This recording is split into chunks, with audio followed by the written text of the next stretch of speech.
যুদ্ধের ময়দানে আল্লাহ রসুলের সময় তারা যুদ্ধ করেছে নারীরা, আর আজকে এই ভোট যুদ্ধে তারা অংশগ্রহণ করবে না? কিভাবে পারে আরেকজন মায়ের গায়ে শরীরে হাত তুলতে? আপনি গোপালপুরে আমাদের নারী কর্মীদের উপরে আপনারা দেখেছেন সেই ভিডিও, দৌড়িয়ে গিয়ে ঘুষি মারতেছে। এত সাহস আপনার হলো? আপনি বোরকা খুলে ফেলেন, পর্দা খুলে ফেলেন, কোথায় পেলেন আপনি? একটা ফরজ আপনি খুলে ফেলেন। যুদ্ধের ময়দানে আল্লাহ রসুলের সময় তারা যুদ্ধ করেছে নারীরা, আর আজকে এই ভোট যুদ্ধে তারা অংশগ্রহণ করবে না? এটা তো একটা ন্যায় নীতির শাসন প্রতিষ্ঠার জন্য। আমরা কি যাব না? আপনারা চাঁদাবাজি করবেন, আপনারা দুর্নীতি করবেন, আপনারা মানুষকে খুন করবেন, পারস্পরিক ভাবে আপনারা 226 জনকে খুন করেছেন অন্তর্দ্বন্দ্বে। আমরা এটা প্রতিবাদ করব না? আপনারা পাথর দিয়ে আরেকজন মানুষকে মেরে ফেলেন। আমার সন্তানও তো যদি আজকে আপনাদের সংগঠন করে, কি রেজাল্ট পাবে?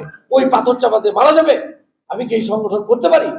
এইটা কি, এই সরকার কি বিজয়ী হতে পারে? এই দল কি বিজয়ী হতে পারে? বাংলাদেশের মানুষ 12 তারিখে তা বিবেচনা করবে। 12 তারিখে সে রেজাল্ট দেখাই দেবে। সদরে দেওয়া হয়েছে লিখিত অভিযোগ, তারপরে ইস্যু করা হয়েছে, গোপালপুরে হামলা করা হয়েছে, এরপরে আজকে দরবারিতে মামলা হবে, হাটেরও মামলা হবে। আজকে আমরা মামলাই করে দিচ্ছি, লিখিত অভিযোগটা শুধু মামলা করে দিচ্ছি এবং এই কপিগুলি সব জায়গায় পাঠিয়ে দিচ্ছি।